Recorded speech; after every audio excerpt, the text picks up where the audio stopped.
శ్రీ సచ్చిదానంద సద్గురు సాయినాథ్ మహారాజ్ కి జై. గుప్త యోగులైన శ్రీ రాకాడి బాబు గారు. మనం గత వారం బాబా వారి అద్భుత లీలలు తెలుసుకుంటూ ఉన్నాం. అంటే పోయిన ప్రాణాన్ని కూడా తిరిగి ఆయన మళ్ళీ ఎట్లా తీసుకొచ్చి ఇచ్చారు. ఒక అద్భుతమైన విచిత్రమైన లీల మనం గత వారం తెలుసుకున్నాం. శ్రీ రాకాడి బాబా వారి పూర్వజన్మలో వారి శిష్యుడైన ప్రస్తుతం రాజమండ్రిలో నివసిస్తున్న జయంతి విశ్వేశ్వరరావు గారి గురించి మనం ఇప్పటికే మొదటి అధ్యాయంలో తెలుసుకున్నాం. అంటే ఆయన మనం మీకు గుర్తుంటే కనుక విశ్వేశ్వరరావు గారు ఆయనకి గత జన్మ కూడా గుర్తుండేది. అంటే ఎట్లా అంటే వారు అంతకుముందు బాబా శిష్యుడిగా ఉండి ఆ ఆశ్రమానికి అధిపతి కావాలని ప్రయత్నం చేయటంతో ఆయనకి మళ్ళీ ఆ పతనం కలిగి వచ్చారనమాట. ఈ సంఘటన కూడా ముఖ్య కథాపాత్ర అయిన వీరి ధర్మపత్ని శ్రీమతి నారీమణి గారిదే. అంటే ఇప్పుడు విశ్వేశ్వరరావు గారి యొక్క ధర్మపత్ని అయినటువంటి శ్రీమతి నారీమణి గారు. జయంతి విశ్వేశ్వరరావు దంపతులు ఈ ఉదంతో నుండి మనం అర్థం చేసుకోవాల్సింది ఏంటంటే ఎన్నో జన్మల పుణ్యఫలం వలన అసలైన గురువు నీడలో ఉండేందుకు అదృష్టం కలిగిన భక్తులను గమ్యం చేర్చే వరకు ఎటువంటి పరిస్థితులనైనా వారు వదలరని. అంటే మనం ఇప్పుడు తెలుసుకుంటాం.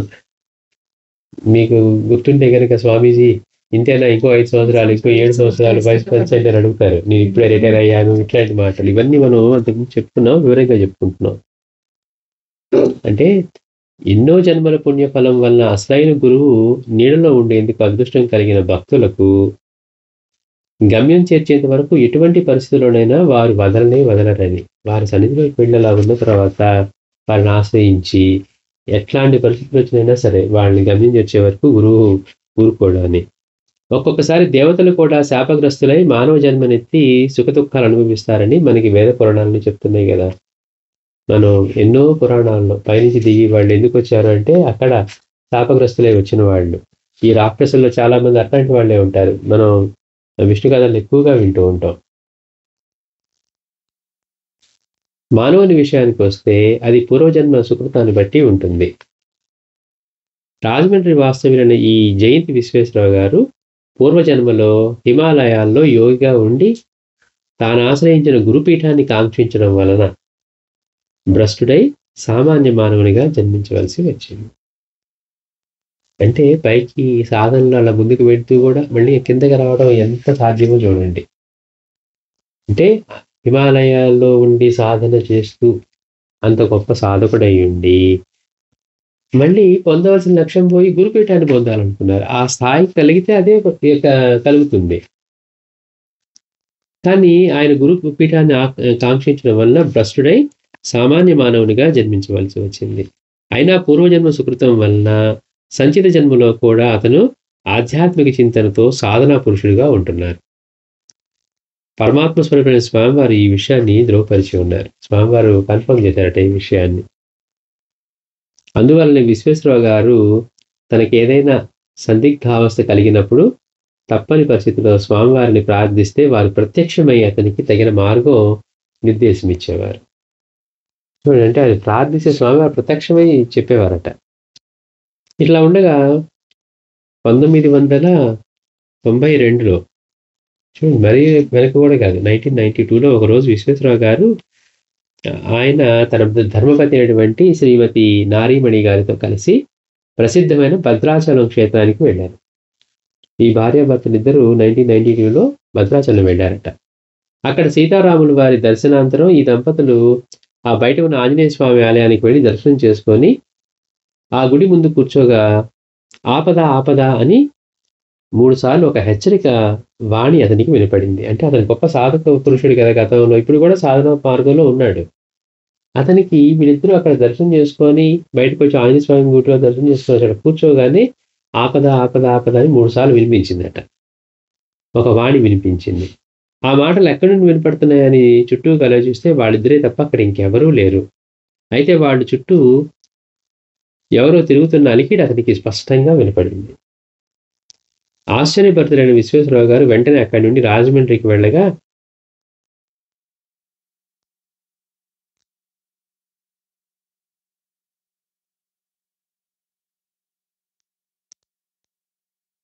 ఈ 3 సార్లు వినపడిన తర్వాత ఎక్కడి నుండి వినపడుతున్నాయనేది తను చూస్తే ఎవరు లేరట. అయితే వాళ్ళు చుట్టూ ఎవరో తిరుగుతున్న అలికిడి అతనికి స్పష్టంగా వినపడింది. ఆశ్చర్యభరితుడైన విశ్వేశ్వరరావు గారు వెంటనే అక్కడి నుండి రాజమండ్రికి వెళ్ళగా అతని భార్యకు గుండెపోటు లక్షణాలు కనిపించాయి. అంటే ఇక్కడ ఆపదగా ఉన్నందుకు వాళ్ళిద్దరు వెనక్కి వెళ్ళిపోయారు. వెళ్ళిపోతే ఈ నారీమణి గారికి గుండెపోటు లక్షణాలు కనపడ్డాయట. వెంటనే ఆమెను అక్కడున్న పెద్ద హాస్పిటల్కి తీసుకువెళ్ళారు. ఆ రోజు మధ్యరాత్రి ఆమెను పరీక్ష చేసిన హార్ట్ స్పెషలిస్టు, మేము చేయవలసిందంతా చేశాం, కానీ ఇంకేమాత్రం ఆశ కనిపించడం లేదు. అందుచేత మీ బంధుమిత్రాదులకు విషయం తెలుపవచ్చు అని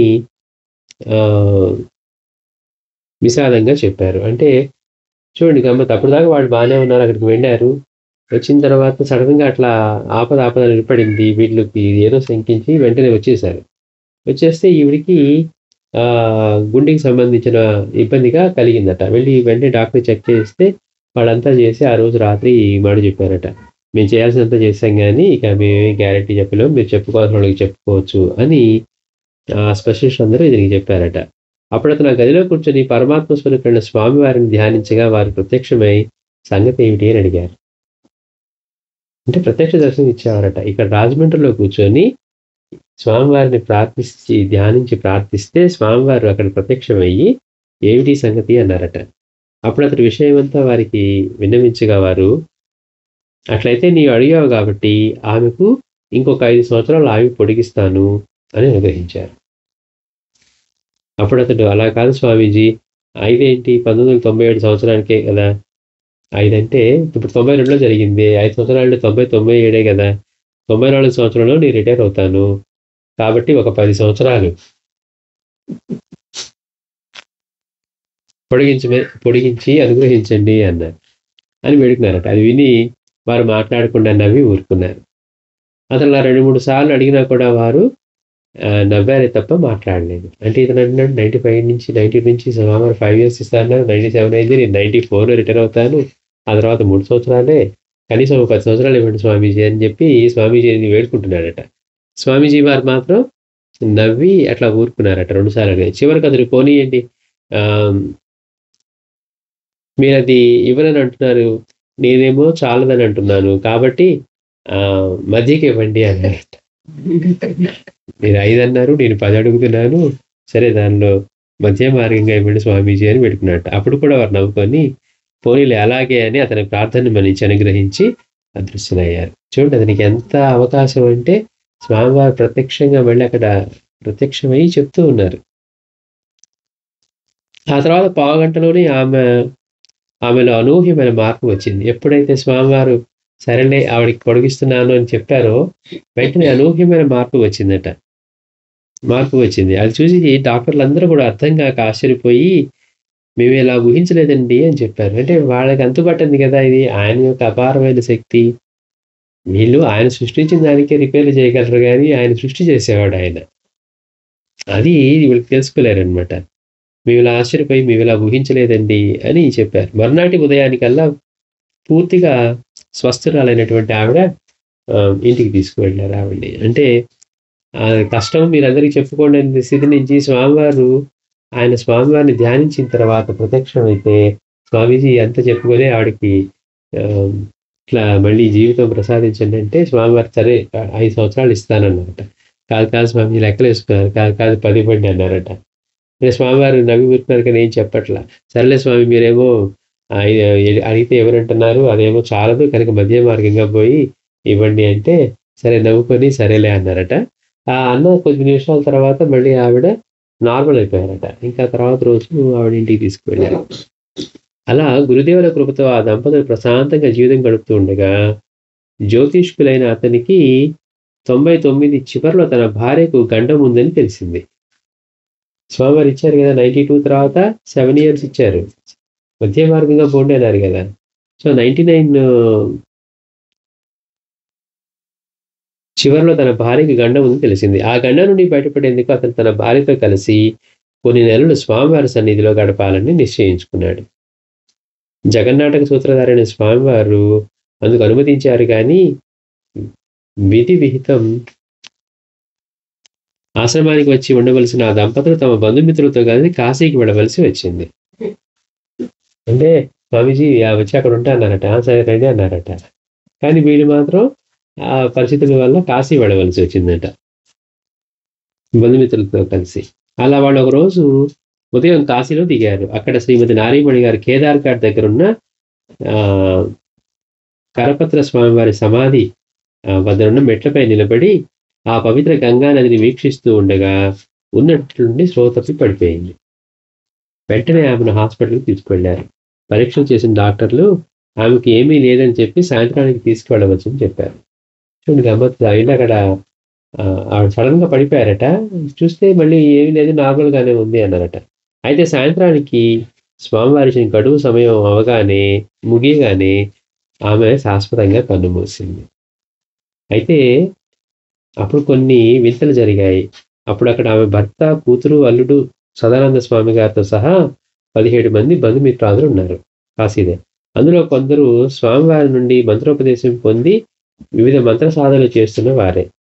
సదానంద స్వామి గారు జయంత విశ్వేశ్వరరావు గారు అయితే బాల్యం నుండి ఎన్నో దివ్య మంత్ర సాధనలు చేస్తున్నారు. అయినప్పటికీ ఆమె అంతిమ సమయంలో అందరూ అన్ని మంత్రాలు మర్చిపోయారు. విశ్వేశ్వరరావు గారు అయితే అప్పుడు కేవలం ఓం నమో భగవతే శ్రీ పూర్ణానందాయ అని గురుమంత్రం మాత్రమే స్ఫురించింది. అంటే వాళ్ళందరూ ఎంతో మంది ఇవన్నీ నేర్చుకొని సాధనలు చేస్తూ ఉన్న వాళ్ళకి ఒక్క మంత్రం కూడా గుర్తు రాలేదట. ఆ సమయంలో కేవలం ఓం నమో భగవతే శ్రీ పూర్ణానందాయ అని గురుమంత్రం మాత్రం స్ఫురించింది.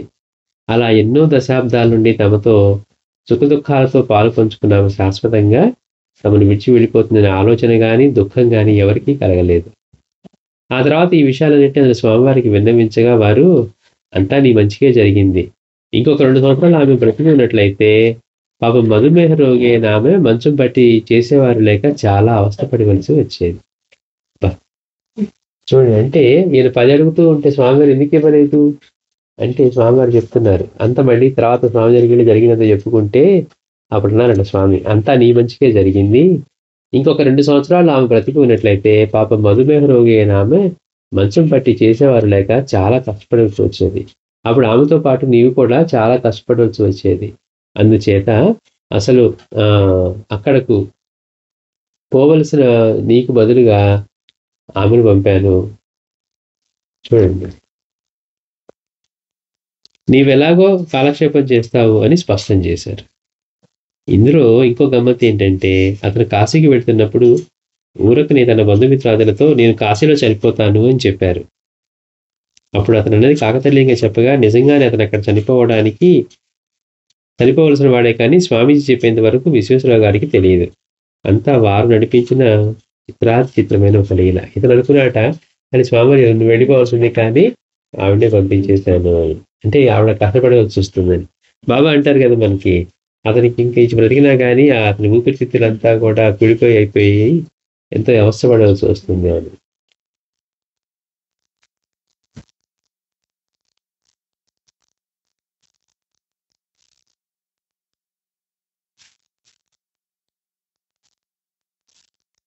శ్రీ రాకాడి బాబా వారికి అమూల్యమైన వజ్రం లాంటి స్వామి శ్రీ పూర్ణానందుల వారు ఒక్కడు మాత్రమే శిష్యులని అందరికీ తెలిసిందే. అంతటి రాకాడి బాబా వారికి ఒకే ఒక శిష్యుడు ఎవరంటే వజ్రం లాంటి మన స్వామీజీ. భక్తుల విషయానికి వస్తే వారికి అసంఖ్యాకమైన భక్తులు ఉన్నారు. అంటే శిష్యులు వేరు, భక్తులు వేరు. రాకాడి బాబా వారికి స్వామివారు ఒక్కరే శిష్యులు, కానీ బాబా వారికి ఇంకా ఎంతోమంది భక్తులు ఉన్నారు. ఏదేమైనప్పటికీ వీరిలో శ్రీ రాకాడి బాబా వారిని దర్శనం చేసుకున్న భక్తులు, శిష్యులు అరుదు. ఇంకా చెప్పాలంటే వాళ్ళ దొరైరాజు గారు, వారి కుటుంబ సభ్యులు, కృష్ణశంకర్, రమణ బాబా, డాక్టర్ కోటేశ్వరరావు గారు ఇలా వేళతో లెక్క పెట్టవచ్చు. అంటే రాకాడి బాబా వారిని ఎవరెవరు దర్శించుకున్నారంటే వీళ్ళు దొరైరాజు గారి ఫ్యామిలీ, అక్కడ స్వామివారికి బాబా వారికి సేవ చేసుకునే వాళ్ళు, వారి కుటుంబ సభ్యులు. అట్లాగే కృష్ణశంకరు, రమణ బాబా అంటే స్వామీజీతో ఉన్నటువంటి కృష్ణశంకర్, ఆయన చిన్ననాటి స్నేహితుడు స్వామివారి దగ్గర ఉన్నాడు కదా, కృష్ణశంకరు, రమణ బాబా, అట్లాగే డాక్టర్ కోటేశ్వరరావు గారు. మనం కోటేశ్వరరావు గారి గురించి చెప్తున్నాం. స్వామీజీ రెండోసార్లు అడిగితే ఒకరోజు అట్లనే బాంబే తీసుకెళ్తే ఆయన పక్కన కూర్చొని మాటలు చెప్పారు కానీ నమస్కారం కూడా చేసుకోలేదు, వచ్చిన అవకాశం జారి వెళ్ళిపోయారు ఆయన డాక్టర్ కోటేశ్వరరావు. ఇలా వీళ్ళతో లెక్క పెట్టుకోవచ్చు. ఇందులో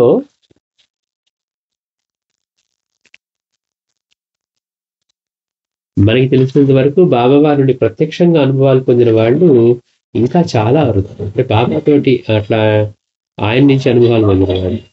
అందులో రమణ బాబా గారు పొందిన అనుభవాలు బోధనల విషయానికి వస్తే అవి చాలా విశేషంగా ఉన్నాయి ఈ రాకాడి బాబా వారి నుంచి.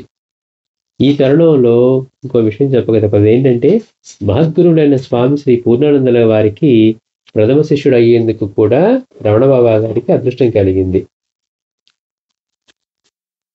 ఆ సంఘటన ఎలా జరిగిందంటే, పూర్వం తమిళనాడు రాష్ట్రంలో రైల్వే వేయింగ్ ఇన్స్పెక్టర్గా ఉద్యోగం చేస్తున్న రమణ గారు శ్రీ షిరిడి సాయినాథుని మహత్యాలకు ప్రభావితుడై వారిని గురువుగా ఎన్నుకొని ఇంకా తన శేష జీవితాన్ని బాబా సేవలోనే గడపాలనుకొని 1953 ప్రాంతంలో తన ఉద్యోగానికి రాజీనామా సమర్పించి ఆయన వాళ్ళందరినీ వదులుకొని షిరిడీకి వచ్చాడు. చూడండి, బాబా లీలలు అవి విని ఆయన యొక్క దీనికి ప్రభావితుడై బాబానే నా గురువు అని చెప్పి ఎన్నుకొని ఈయన మిగిలిన జీవితం అంతా అక్కడే గడపాలి షిరిడీలోనే అందరినీ వదులుకొని వెళ్ళి షిరిడీలో ఉన్నాడట. ఉద్యోగానికి కూడా రాజీనామా సమర్పించి. మనం ఆ పని చేయగలమా అనిపిస్తుంది. అంటే భక్తి వాళ్ళకి ఒకసారి ఎంత బలంగా ఉంటుంది అనేది. ఉద్యోగం పోతే పోయింది, అక్కడే ఉందాం, మిగిలిన అన్ని బంధాలు వదిలేసుకొని. అయిన వాళ్ళందరినీ వదులుకొని షిరిడీ వచ్చాడు. అలా షిరిడీకి వచ్చిన రమణ గారు ఎంతో భక్తి శ్రద్ధలతో శ్రీ సాయినాథుల వారిని సేవించడం చూచి అక్కడ స్థానికులు అతన్ని గౌరవపూర్వకంగా రమణ బాబా అని పిలవసాగారు రమణ గారిని. అయితే అలా శ్రీ సాయినాథుల సేవలో ఉన్న అతనికి రాను రాను ఆ సాయినాథుని ప్రత్యక్షంగా దర్శనమిచ్చి గురుబోధ చేసి తనను వారి శిష్యునిగా స్వీకరించాలని తీవ్రమైన కోరిక కలిగింది. అక్కడ ఉంటున్నాడు, కోరిక కలిగింది తీవ్రంగా. ఏం లేదు, నాకు బాబాని ప్రత్యక్షంగా కనపడి నాకు బోధ చేసి నన్ను శిష్యుడిగా స్వీకరించాలని. అందుకు అతను జపము తము లాంటి వివిధ మార్గాలు అనుసరించారు. కానీ పరిపక్వత కానిదే కాయ పండు అవదు. ఆయన అట్లా ఇందుకొరకు అతను సుమారు 15 సంవత్సరాల కాలం ఇంకనూ వేచి ఉండవలసి వచ్చింది. చూడండి, బాబా దగ్గర అక్కడ షిరిడీలో 15 సంవత్సరాలు ఉన్నాడు. అంటే కాయ పక్వానికి రాకుండా పండు అవ్వదు కదా, పచ్చిగానే ఉంటుంది ఎట్లా చేసినా. సాయినాథుని సజీవ దర్శనం కావాలని పరితపిస్తూ నిద్రాహారాలు మానాడు. ఎప్పటికైనా సాయి కరుణించకపోతాడా అనే నమ్మకంతో అతను ఎదురు చూసి చివరకు అంతిమ గడియలకు చేరుకున్నాడు. సరిగ్గా ఆ తరుణంలోనే స్వామీజీ ఆ గది తలుపులు తెరుచుకొని సరాసరి రమణబాబా గారి దగ్గరికి వెళ్ళారు. అతనికి అప్పుడు తాను కోరుకున్నట్లుగా సాక్షాత్తు షిరిడి సాయినాథుల వారి సజీవ దర్శన భాగ్యం కలిగింది.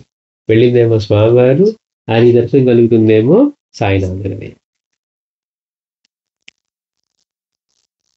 తన సాయిదేవుడు తన సర్వస్వమైన కరుణామయుడు చిరునవ్వులు చిందిస్తూ తన వైపే చూస్తూ కరుణామృతం కురిపిస్తూ ఉన్నారు. అంటే ఆ రమణ బాబా అన్ని సంవత్సరాలుగా ఉన్నాడు, వేచి ఉన్నాడు, సేవ చేస్తూ ఉన్నాడు. తర్వాత ఆ నిద్రాహారాలు కూడా మాని బాబా యొక్క ప్రత్యక్ష దర్శనం కావాలని అక్కడే ఉన్నాడు, అన్ని వదులుకొని వచ్చి ఉన్నాడు. ఆ సమయం ఇక చివరికి అవసాన దశ సమీపించినప్పుడు స్వామివారి లోపలికి ఎంటర్ అయ్యారట.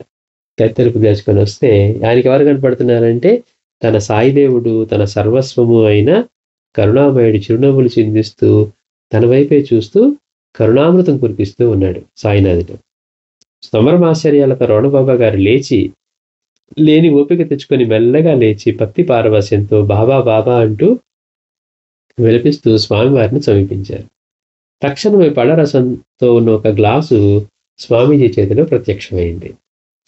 నీ కోరిక తీరింది కదా, ఇకనైనా నీ నిరాహార దీక్ష ముగించు అని అన్నట్లుగా ఆ పండరసం గ్లాసుని రమణబాబా గారికి అందించి ఎట్లా వచ్చారో అట్లా వెనుదిరిగి వెళ్ళారు. స్వామివారు అట్లా గ్లాస్ ఇచ్చి అట్లా వెనుదిరిగి వెళ్ళారట. అలా తిరిగి వెళ్తూ ఉన్నప్పుడు అతనికి సాయిబాబా స్థానంలో స్వామీజీ తన స్వస్వరూపం దర్శనమిచ్చారు. అంతలోనే ఆ సంభవించిన ఆ భౌతిక మార్పులకు రమణబాబా గారు నివ్వెరపోయారు. అరే, ఇప్పుడు దాకా బాబా కనపడ్డారు, ఒక్కసారిగా మళ్ళీ వేరే వారు కనపడుతున్నారు, వేరే మహనీయులని నివ్వెరపోయారు.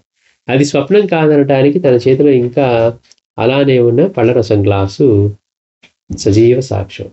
నేను భ్రమపడ్డానా అంటే ఆయన ఇచ్చిన గ్లాస్ ఉంది కదా, పళ్ళరసం అట్లానే ఉంది. ఆ పళ్ళరసం త్రాగిన క్షణం అతనిలోని నీరసం మాయమై నూతన జవసత్వాలు చోటు చేసుకున్నాయి. అది చూసారా భగవంతుని లీలా విలాసం. అయితే స్వామీజీ షిరిడీ క్షేత్రంలో ఒక వారం రోజులు ఉన్నారు.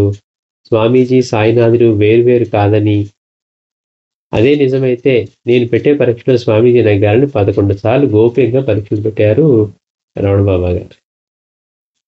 అనుభవం అయితే ఇచ్చారు, కానీ ఆయన ఇంకా మనకి రూఢీ చేయాలి. బాబాకి వీరికి భేదమే లేదు అని షిరిడీలో బాబా స్వామివారు ఒక వారం రోజులు ఉంటే ఆ వారం రోజుల్లో ఈయన 11 పరీక్షలు పెట్టుకున్నాడంట. అన్నింట్లోనూ ఓడిపోయిన అతను స్వామీజీ సాయినాథుడు ఒకటేనని బోధపడి వారిని గురువుగా స్వీకరించి వారి ప్రథమ శిష్యుడు అయ్యే భాగ్యాన్ని పొందగలిగాడు. అంటే బాబాని కదా ఆయన గురువుగా అనుకోవాలనుకుంది. వారు వీరు ఒకటేనని అనుభవం పొంది ఈయన పెట్టిన పరీక్షల్లో అన్నింటిలో స్వామివారిగా గెలిచారు. ఈయన ఓడిపోయేసరికి అది అదృష్టం కదా నిరూపణ అవటం అంటే. కనుక ప్రథమ శిష్యుడు అయ్యే భాగ్యాన్ని పొందగలిగాడు. ఆ తర్వాత గురు శిష్యుడు ఇరువురు కూడా షిరిడీ నుండి శ్రీశైలానికి ప్రయాణం చేస్తూ ఉండగా స్వామివారు తమ గురించి, తమ గురుదేవుడు శ్రీ రాకాడి బాబారి గురించి కొన్ని విషయాలు చెప్పడం జరిగింది. ఇక్కడి నుంచి షిరిడీ నుంచి శ్రీశైలం బయలుదేరి వెళ్తూ ఉన్నప్పుడు మొదటిసారిగా స్వామివారు అసలు తమ గురించి కానీ, తమ గురుదేవులైనటువంటి శ్రీ రాకాడి బాబారి గురించి కానీ ఈ రమణబాబా గారికి చెప్పారట. బాబావారి గురించి స్వామీజీ చెప్పే అమోఘమైన విషయాలను వింటున్న రమణబాబా గారికి వారిని ఒకసారైనా దర్శించాలనే అమితమైన కోరిక కలిగింది. కానీ అందుకే అతను సుమారు 6-7 నెలలు వేచి ఉండవలసి వచ్చింది చెప్పిన తర్వాత కూడా. అది అంతే కదా, మరి మహాత్ముల దర్శనం అంత సులభ సాధ్యమేమీ కాదు కదా. ఒక మహాత్ముల దర్శనం జరగాలంటే ఎంత అదృష్టం ఉండాలి, అదే సులభంగా దొరికేది కాదు కదా అంటున్నాడు ఆయన. అంటే రమణబాబా గారు 1969 సంవత్సరం మధ్యలో మళ్ళీ షిరిడీ సాయినాథ్ దర్శనానికి వెళ్ళినప్పుడు అతను మొదట గణేష్పురి వెళ్ళి అక్కడ నుండి తాన్సన్ నది దాటి నింబోలి గ్రామానికి వెళ్ళి శ్రీ రాకాడి బాబా వారిని ప్రప్రథమంగా దర్శనం చేసుకున్నారు. చిత్తప్రజ్ఞులైన బాబావారు అప్పుడు తమ శిష్యుని క్షేమ సమాచారాలు అడిగి తెలుపుతున్నారే కానీ అతను అలా తమ శిష్యుని వద్ద నుండి వస్తున్నాడని విని ప్రత్యక్షంగా ఆనందించేదే లేదని చెప్తే అది అతిశయోక్తి కాదు. అంటే ఇతను వెళ్ళాడు కష్టపడి నది దాటి రమణబాబా గారు రాకాడి బాబా దర్శనం చేసుకున్నారట. చేస్తే ఆయన స్వామీజీ గురించి అడిగారే కానీ నువ్వు అక్కడి నుంచి వచ్చావా, స్వామీజీ ఎలా ఉన్నారని ఆనందపడటం అట్లే లేదట.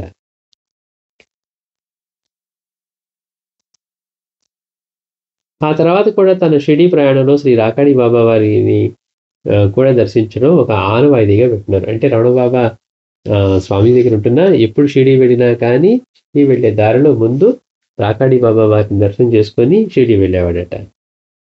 అంటే 71 సంవత్సరం వరకు ఆఖరి వరకు శ్రీ రాకాడి బాబా వారిని 4-5 సార్లు దర్శించి ధన్యులయ్యారన్నమాట. అట్లానే ఒకసారి వెళ్ళి వచ్చిన తర్వాత మాస్టర్ గారు కూడా అక్కడ కలిసి మళ్ళీ మాస్టర్ గారితో కలిసి వెనక్కి వెళ్తారనమాట.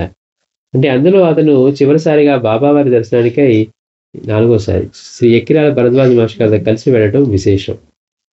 సామాన్యంగా రమణబాబా గారు శ్రీ రాకాడి బాబా వారిని దర్శించి వారు ప్రసాదంగా ఇచ్చే టీ త్రాగి కొంతసేపు అక్కడ గడిపాక వారి అనుమతి తీసుకుని తిరుగు ప్రయాణం సాగిస్తూ ఉండేవారు. కానీ ఈసారి కేవలం మహాత్ముని దర్శించడమే కాక ఆణిముత్యాల వంటి వారు బోధించిన బోధనలు అందుకొని వారి అనుగ్రహ ఆశీస్సులు కూడా పొందుతూ ఉండే మాస్టర్ తోడు ఉండటం వల్ల రమణబాబా గారికి ఆ రోజు రాత్రి బాబావారి దగ్గర ఉండి తాను అంతకుముందు పొందిన అనుభూతుల కంటే మరెన్నో రెట్ల అనుభూతులను పొందేందుకు అవకాశం కలిగింది. అంటే మాస్టర్ గారి దయ వల్ల మరి మాస్టర్ గారికి అది పట్టుబట్టింది. మాస్టర్ గారు పట్టుబట్టి ఆ రోజు ఎట్లాగైనా బాబావారి సన్నిధిలో ఉండాలని. అప్పటికి బాబావారు అంటారు పూర్ణానందులైనా తిరిగి తన తావుకు వెళ్ళిపోవలసిందే అని. అలాంటిది ఎట్లాగైనా ఆయన ఎట్లాగో బాబా అనుగ్రహంతో దాన్ని సాధించి మాస్టర్ గారితో పాటు తను కూడా వెళ్ళాడు కనుక రమణబాబా గారికి కూడా అప్పుడు దాకా జరిగిన అనుభవాల కంటే కూడా సాక్షాత్ ఆ రోజు రాత్రంతా కూడా వారి సన్నిధిలో అనసూయాశ్రమంలో నిద్రించడం మాస్టర్ గారితో కలిసి అతనికి అట్లా అద్భుతమైన అనుభవం కలిగింది. ఈ సంఘటన గురించి భరద్వాజ్ మాస్టర్ గారు విస్తృతంగా తమదైన శైలిలో వ్రాయడం జరిగింది. నిజం చెప్పాలంటే మాస్టర్ గారి ఆ రచనల నుండే ఆ రచనల వల్లే శ్రీ రాకాడి బాబా వారి గురించి కొంతైనా భక్తులకు తెలిసేందుకు కారణమైందని చెప్పవచ్చు. మాస్టర్ గారు రాశారు కదా! కొంచెం చిన్నది రాస్తేనే మనకైనా అది చదివితేనే రాకాడి బాబా వారి గురించి తెలిసింది. అదృష్టవశాత్తు నేను అంటే సాయిదాస్ స్వామి. స్వామివారి గురించిన విషయాలు వెతుకుతూ 95వ సంవత్సరం మధ్యలో రేపల్లె వెళ్లి కాలం కృష్ణమూర్తి, శారదాంబ దంపతులను కలవడం జరిగింది. కాలం కృష్ణమూర్తి గారు. ఆ తరుణంలో అతడు మన పరమ గురువైన శ్రీ రాకాడి బాబా గురించి, రమణ బాబా గారి వివరించిన అమూల్యమైన కొన్ని విషయాలు అతడు చెప్పారు. ఆ విషయాలను బాబా గారి రమణ బాబా మాటలో చెప్పాలంటే అని కృష్ణమూర్తి గారు చెప్తున్నారనమాట. ఇప్పుడు ఈయన సాయిదాస్ గారు రేపల్లి వెళ్ళారట. అక్కడ కాళీ కృష్ణమూర్తి గారు శారదాంబ దంపతులు అక్కడ ఉన్నారని. వెళ్ళినప్పుడు మన పరమ గురువు రాకాడి బాబా వారి గురించి రమణ బాబా గారు వివరించిన విషయాలు ఇలా ఉన్నాయని చెప్పారట. సాధువునాం దర్శనం పుణ్యం స్పర్శనం పాపనాశనం అనే కదా వేదవాక్యం. అలా మహాత్ముల దర్శన భాగ్యం కూడా అంత సులభంగా సాధ్యమేమీ కాదు కదా. అలా ఒకవేళ వారి దర్శన భాగ్యం మనకి కలిగినంత మాత్రాన వారిలో దాగి ఉన్న అపూర్వమైన వారి యొక్క గుణగుణాలను మహత్యాలను తెలుసుకోవడం కూడా లేదు కదా. వారిని తెలుసుకోవాలంటే మనకు పూర్వజన్మ సుకృతంతో పాటు వారి కృప కూడా ఉండాలి. మనకి తీసుకువెళ్తుంది. మనకు వారి కృప లభిస్తేనే వారి గురించి తెలుసుకునే అవకాశం వస్తుంది.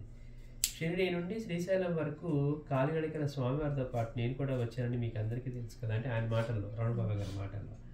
ఆ ప్రయాణంలో మేము ఎన్నెన్నో పుణ్యక్షేత్రాలను సందర్శిస్తూ అక్కడక్కడ విశ్రాంతి తీసుకుంటూ చివరికి శ్రీశైలం వచ్చేసరికి సుమారు 30-40 రోజులు పట్టింది. షిరిడి నుంచి అక్కడి నుంచి శ్రీశైలం నడుచుకుంటూ వచ్చారట ఇద్దరు. 30-40 రోజులు నడిచి వచ్చారట స్వామివారు. ఆ రోజుల్లో స్వామివారు చాలా వరకు ధ్యానంలోనే ఉండేవారు. వారు మాట్లాడేది చాలా తక్కువ. ఆ విషయంలో వారు తమ గురించి కాక తమ గురుదేవుల విషయాల గురించే మాట్లాడేవారు. ఆ మాట్లాడేది కూడా బాబా గురించే మాట్లాడేవారంట, కానీ వారి గురించి ఏం చెప్పేవారు కదట.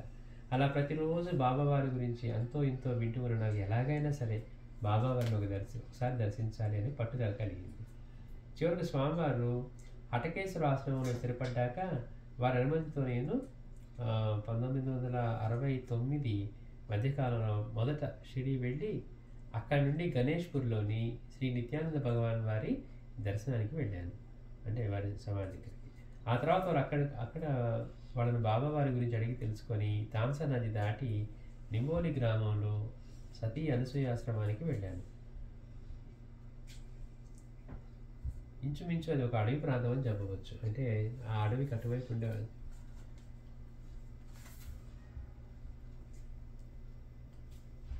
ఆ ఆశ్రమానికి ముందు కుడివైపున ఒక పెద్ద రావి చెట్టు క్రింద సుమారు 18-20 సంవత్సరాల వయసు గల ఇద్దరు అబ్బాయిలు, ఒక అమ్మాయి కూర్చొని ఏదేదో మాట్లాడుతూ ఉన్నారు. అంటే బాబా వారి దగ్గర పెరిగారు కదా, వేరే చోటే భగవాన్, బడే భగవాన్, వీళ్ళందరూ.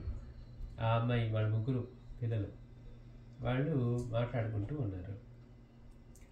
ఒక అమ్మాయి కూర్చొని ఏదేదో మాట్లాడుతూ, ఇద్దరు అబ్బాయిలు ఒక అమ్మాయి కూర్చొని ఏదేదో మాట్లాడుతూ ఉన్నారు. నేను వెళ్ళి బాబా వారు ఎక్కడని వాడు అడగగా వాళ్ళు ఏమీ మాట్లాడకుండా ఆశ్రమానికి ఎడమవైపు గల ఒక మామిడి చెట్టు వైపుకు చూపించారు.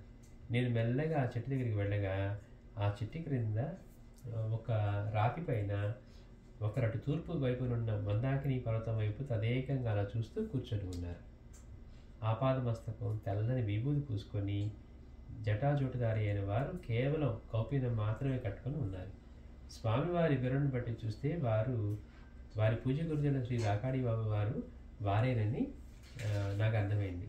వారి ఆ రూపాన్ని చూసి నేను బిత్తరపోయాను. చూడండి, అప్పుడు దాకా స్వామివారి దగ్గర ఉన్నాడు, ఆయనేమో మెరిసిపోతూ ఉంటాడు. ఆయన ఇక్కడికి వెళ్ళి రాకాడి బాబాని చూసి ఆయన రూపాన్ని చూసి నేను బిత్తరపోయాను అంటున్నాడు. దాంతోపాటు నాకు కొంత భయం కూడా కలిగింది. అడుగు వేసుకుంటూ నేను వారిని సమీపిస్తూ ఉండగా ఎండిన ఆకులపై నా అడుగులు పడిన శబ్దానికి వారు తమ తల త్రిప్పి నా వైపు ప్రశ్నార్థకంగా చూశారు. నా గుండె దగ్గర నాకే వినిపిస్తూ ఉండగా నేను చేతులు జోడించి వారికి వణక్కం బాబా అంటే నమస్కారం బాబా అని అరవలో చెప్పాను. అది విని వారు అనలేదు, అనలేదు. మళ్ళీ అదే చూపు. తడారిపోయిన నా కంఠాన్ని సవరించుకొని నా పేరు రమణ, నేను శ్రీశైలం నుండి వస్తున్నానని కొంచెం గట్టిగానే చెప్పాను. శ్రీశైలం అని వినగానే వారి అంతరంగ కదలికకు అనుగుణంగా వారు కళ్ళు రెండు వికసించడం నేను గమనించాను. అయితే విభూతితో నిండిన వారి మొహంలో వారి మొహం చూసి అప్పటి వారి మనోభావాన్ని నేను ఊహించలేకపోయాను. అంటే ఆయన ఒక శరీరం కాదు, మొత్తం విభూతి పులుముకొని ఉన్నారట. అందువల్ల ఆ ఎక్స్ప్రెషన్ కూడా కనుక్కోలేకపోయాను అంటున్నారు. వారి ఇంకేమీ అడగక ముందే మళ్ళీ నేను, బాబా మీ శిష్యుడైన పూర్ణానందర వారి వద్ద నుండి వస్తున్నాను అని చెప్పగా వారు నా వైపు తిరిగి, ఆహా అలాగా, శివ ఎలా ఉన్నాడు అని అడిగారు. వారి ఆ మాటలో ప్రత్యేకమైన ఆనంద భావం ఏమీ నాకు కనిపించకపోయినా వారి కళ్ళు రెండు చెమ్మకినట్టుగా నాకు అనిపించింది. వారు మళ్ళీ ఏమి అడగకపోయేసరికి నేను వారికి హఠకేశ్వర విషయాన్ని వివరించగా వారు అంటే ఒక్కొక్క జ్యోతి వెలగడం ప్రారంభమైందన్నమాట, మంచిది అని అంటూ ఏదో ఆలోచనలో మునిగిపోయారు. అంటే ఈ జ్యోతి ఎన్నో జ్యోతులు వెలిగించాలని కదా ఆయన పంపించింది. అందుకని ఇవన్నీ విషయాలు చెప్పేసరికి అప్పుడు అంటున్నారట, అంటే ఒక్కొక్క జ్యోతి వెలగడం ప్రారంభమైందన్నమాట, మంచిది అని అంటూ ఏదో ఆలోచనలో మునిగారు. కదలకుండా మెదలకుండా వారిని నిశ్చలంగా కూర్చునేసరికి మళ్ళీ వారితో ఇంకేం చెప్పాలో ఏం చేయాలో తెలియక నేను ఉక్కిరి బిక్కిరి అయ్యాను. బాబా వారేమో ఎక్కువ మాట్లాడట్లేదు, ఇతనికి ఏమో భయము, చూస్తేనే భయం కలిగింది అన్నాడు కదా, అందులోనూ ఎలా మాట్లాడాలి ఏం మాట్లాడాలో కూడా తెలియట్లా. ఆ సమయంలో నేను ఆ వాతావరణాన్ని ఒకసారి కలయి చూశాను. ఏమి తోచక చూస్తే అడవికి ఆనుకొని ఉన్న ఆశ్రమ ప్రాంతానికి కొంత దూరంలో కొన్ని ఇండ్లు కనపడుతున్నాయి. అక్కడ పెద్దగా జనాభా ఏమీ ఉన్నట్లుగా నాకు అనిపించడం లేదు. వెంటనే నాకు ఆ ముగ్గురు పిల్లలు గుర్తుకురాగా నేను వెనుకకు తిరిగి వాళ్ళను చూడాలనుకుంటూ ఉండగానే బాబా వారు ఆ రాతిపై నుండి లేచి ఆశ్రమం వైపు నడవసాగారు. ఆ పిల్లలు ఉన్నారు కదా, వాళ్ళని అడుగుదాం అనుకుంటే బాబా వారు లేచారట, లేచి ఆశ్రమం వైపు నడవసాగారు. అలా నడుస్తూనే వారు నన్ను కూడా రమ్మని చేత్తో సైగ చేశారు. నేను వారిని అనుసరించి ఆశ్రమ వరండాలో అడుగుపెట్టే ముందే వారు ఆశ్రమానికి ఉత్తర భాగంలో ఒక హోమగుండం దగ్గర దక్షిణం వైపుకు మొహం చేసి పద్మాసనంలో అలా కూర్చున్నారు. వారికి ఎదురుగా హోమగుండానికి యువతల నన్ను కూడా కూర్చోమని సైగ చేయక నేను అక్కడే కూర్చున్నాను. బాబా వారితో పాటు అక్కడ తీసుకువెళ్ళి ఆ హోమగుండం దగ్గర బాబా అడిగి కూర్చొని వీరు కూడా కూర్చోమన్నారట. అప్పటికే సమయం 3 గంటలైంది. ఏం శివ టీ తాగుతావా అని నా వైపు ఒకసారి అలా చూస్తూ నేనేమి జవాబు చెప్పకముందే వారు తమ ప్రక్కనే ఒక కెటిల్ని తీసుకొని హోమగుండంపై పెట్టారు. అంటే వారు ఎప్పుడు ఎక్కువగా అక్కడ బ్లాక్ టీ తాగుతూ ఉండేవారు అన్నమాట, రాకాడి వాళ్ళు. అందుకని ఈ రమణానందని కూడా అడుగుతూ ఉన్నారు, ఏం శివ టీ తాగుతావా అని అడిగారట. అని ఈయన సమాధానం చెప్పే లోపలే ఆ కెటిల్ తీసుకొని ఆ హోమగుండం మీద పెట్టారట. మీ ఇష్టం బాబా అని అంటూ నేను వారిని అలా గమనిస్తూ ఉండగానే నా మనసులో అప్పుడు స్వామివారు ముందుగానే వీరి మహత్యాన్ని గురించి చెప్పకపోయినట్లయితే వీరు అసలు ఒక యోగి అని నేను నమ్మలేకపోయేవాడిని అంటున్నారు. చూడంటే రాకాడి బాబా వారిని తెలుసుకోవటం, అందుకే కదా వారు నవ్వుతారు. ఇద్దరు వెళ్ళినప్పుడు ఆయనకేమో చిల్లర వేశారు, బాబావారి ముందే స్వామివారి ముందేమో 2 రూపాయల నోట్లు పెద్ద పెద్దవి వేశారట. చూసావా వాళ్ళు అంటే స్వామివారిని గుర్తిస్తున్నారు కానీ బాబా వారు ఇది గుర్తించలా. అందుకని ఒకవేళ నిజంగా రాకాడి పవర్ ఇంత గొప్పవారిని కనుక స్వామీజీ నాకు చెప్పకపోతే నేనుగా అయితే బాబా వారిని దర్శించి ఆయన ఒక యోగి అనుకోవటం మాత్రం అసాధ్యం అనుకున్నారట. అలా యాదృచ్ఛికంగా ఎవరైనా వీరిని చూసినట్లయితే వీరు ఒక మహాత్ములని అనిపించదు అని అనుకోగలవారు. చూడు శివ, మనలో లోపం ఉన్నట్లయితే ఈ లోకంలో లోటు కనిపిస్తుంది. మనలో లోపం ఉన్నట్లయితే ఈ లోకంలో లోటు కనిపిస్తుంది. జ్ఞానవంతునిగా ఉన్నా కూడా పిచ్చివానిలా ఉండేందుకే నేర్చుకో. బాబా చెప్పారు, రాజయ్య ఉండి పిచ్చగాడ్లాగా అన్నట్లుగానే జ్ఞానవంతుడిగా ఉన్నా కూడా పిచ్చివానిలా ఉండేందుకే నేర్చుకో అని అనగా నా ప్రాణం జల్లుమంది. అంటే ఏంటి, మనసులో వచ్చే ఆలోచనలు అనుకున్నాడు, నన్ను కనుక స్వామీజీ చెప్పి ఈయన మహాత్ములు నా గురుదేవులని చెప్పకపోతే ఈయన చూసి గురువు ఒక యోగి అనుకోవడం సాధ్యమయ్యే పనే కాదు, ఈయన గుర్తించడం కూడా కష్టం అనుకుంటుంటే మనసులో ఆలోచన రాగానే బాబా అంటున్నారు, చూడు శివ, మనలో కనుక లోపం ఉన్నట్లయితే లోకంలో లోటు కనిపిస్తుంది. అదే కదా మనలోని లక్షణాల వల్లే వాళ్ళు అట్లా వీళ్ళు ఇట్లా వాడిది మనకు కనపడుతుంది. మనలో మంచి ఉందనుకోండి, ఫోన్లే వాడి ఇది ఉన్నా మంచి గుణం ఉంది అనిపిస్తుంది. ఎన్ని చెడ్డ గుణాలున్నా మంచి గుణం ఉందని మనలో ఉన్నదాన్నే రిఫ్లెక్ట్ అవుతూ ఉంటాయి అన్నమాట. వాళ్ళలో అన్నీ కూడా ఉండొచ్చు కనుక బాబా అన్నమాట, మనలో లోపం ఉన్నట్లయితే ఈ లోకంలో లోటు కనిపిస్తుంది. జ్ఞానవంతునిగా ఉన్నా కూడా పిచ్చివారిలా ఉండేందుకు నేర్చుకోవాలనగా నా ప్రాణం చల్లుమంది. అంటే రమణ బాబా గారు చెప్తున్నారు, అమ్మో స్వామివారు చెప్పినట్లుగానే వీరు సర్వజ్ఞులేనన్నమాట. నేను ఆ విషయాన్ని మనసులో అనుకోవడమే ఆలస్యం. వారిని బయట పెట్టారంటే వీరు సామాన్యులు కాదు. హే భగవంతుడా, కనీసం నేను ఇక్కడి నుండి వెళ్ళేంత వరకైనా నాకు అలాంటి పిచ్చి పిచ్చి ఆలోచన ఏమి రాకుండా చూడవయ్యా అని భగవంతుడు ప్రార్థిస్తున్నాడు. అంటే నాలో ఏ ఆలోచన వచ్చినా బాబా వారికి తెలిసిపోతుంది కనుక నాకు పిచ్చి పిచ్చి ఆలోచన రాకుండా చేయవయ్యా అని ప్రార్థించుకుంటూ ఉన్నాడు. అని అట్లా వేడుకొని వారి వైపు మళ్ళీ తలెత్తి చూసేందుకు ధైర్యం చాలా తలదించుకొని కూర్చున్నారు. కాసేపటికి వారు ఆ కెటిల్ తీసి ప్రక్కన ఒక కొబ్బరి చెప్పులో టీ పోసి, బాబా వారికి కొబ్బరి చెప్పులే ఉంటాయి, ఆ కొబ్బరి చెప్పులో టీ పోసి నాకు ఇస్తూ, ఏం పర్వాలేదే ఇది త్రాగి నువ్వు బయలుదేరవచ్చాను. ఎక్కడ ఉండలేవాడు కదా, వచ్చిన వాడు అట్లా వచ్చి దర్శనం చేస్తున్నావు కదా ఇక బయలుదేరు అందుకని అన్నానండి. ఏం పర్వాలేదులే అంటే భయపడుతున్నాడు కదా లోపల ఇలాంటి ఆలోచన రాకుండా ఉంచాలని ప్రార్థిస్తూ ఉంటే. అది కానీ బాబా నీ కెటిల్లో ఉన్న టీ తీసి ఆ కొబ్బరి చెప్పులో పోసి వారికి ఇస్తూ, ఏం పర్వాలేదు ఇది త్రాగి నీవు బయలుదేరవచ్చు అని కొంత ఓదార్పు ధోరణిలో అన్నారు. నేను అది 2 చేతులతో తీసుకొని నిదానంగా త్రాగుతుండగా మళ్ళీ నా మనసులో, అవును వారు ఆ కెటిల్ తీసి ఆ హోమగుండంపై పెట్టారు కానీ అందులో నీళ్లు, టీ పొడి, బెల్లము వేసినట్లు ఏమీ కనిపించలేదే. మనసు అనిపించిందంట, బాబావారు టీ తాగుతావా అన్నారు, ఆ కెటిల్ తీసి దాని మీద పెట్టారు. ఇతనికి ఇప్పుడు అనుమానం వచ్చింది, అవును ఇందాక నుంచి చూస్తున్నారు ఆయన టీ పెట్టారే కానీ అందులో ఏమీ వేసినట్టే లేదు, ఆ కెటిల్ పెట్టారు తీసి ఇందులో ఏదో పోసారు అనుకుంటున్నాడు అని.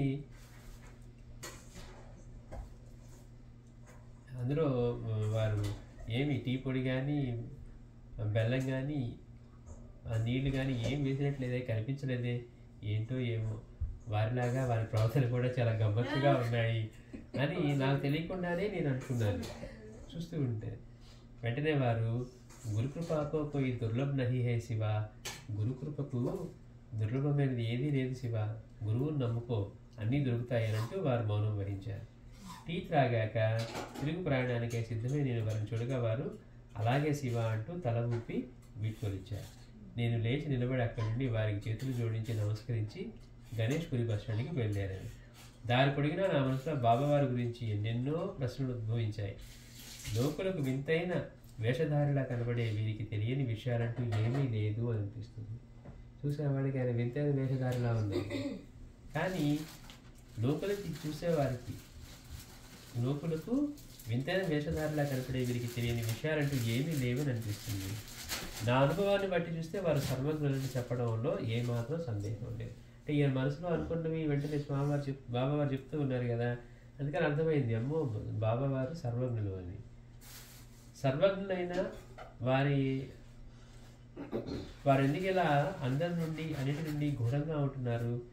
నేను వారి ఏకైక శిష్యుని వద్ద నుండి వస్తున్నానని చెబితే అందరిలా వారు కూడా ఆహ్లాదంతో ఉపంగిపోతారని అనుకున్నాను కానీ అది విని వారు మాత్రం ఏ మాత్రం భావభేదం లేకుండా చిత్తప్రజ్ఞులైన అసలైన ఒక యోగి వలె నిశ్చింతగా ఉండని చూసి నాకు వారిపై మరిన్ని రెట్లుగా పూజ్యభావం కలిగింది. అంటే మీ శిష్యుడి దగ్గర నుంచి వచ్చానంటే ఆయన ఆనందంగా ఉప్పొంగి తేలిపోవడం కనపడకుండా ఆయన మాత్రం లోపల భావం మనకి తెలియదు కదా, ఆయన మాత్రం అలానే ఏ భావం లేనట్టుగా అలా కూర్చొని ఉన్నారు. నాకు ఇంకా ఆయన పట్ల అట్లాంటి పూజ్యభావం కలిగింది. వీరిలో ఒక ఉత్తమ గురువులకు ఏకైక శిష్యునిగా ఉండేందుకు అవకాశం కలిగిన నా గురుదేవులైన శ్రీ పూర్ణానందుల వారు ఎంతో ధన్యులు. అన్నిటికంటే అలాంటి ధన్యులైన శ్రీ షిరిడి సాయినాథుల వారి ప్రతిరూపమైన స్వామివారిని ప్రథమ శిష్యునిగా ఉండేందుకు పరమభాగ్యం కలిగిన నేను కదా మరి అందరికంటే ధన్యుడిని. ఇలా నా పరమ గురుదేవుల శ్రీ రాకాని వారి ప్రథమ దర్శనం నాకు ఇట్లా ఎన్నెన్నో దివ్యానుభూతులు ప్రదర్శించింది అంటున్నారు. ఆ తర్వాత కూడా నేను 2-3 సార్లు వారిని దర్శించుకున్నాను. 1977 సంవత్సరం చివరిలో ఎక్కిరాల భరద్వాజ్ గారితో కలిసి వారిని దర్శించిన సందర్భంలో మరువలేని మరికొన్ని అనుభవాలు కలిగాయి. మళ్ళీ వాటి గురించి మళ్ళీ వచ్చేవారు చెప్తున్నారు.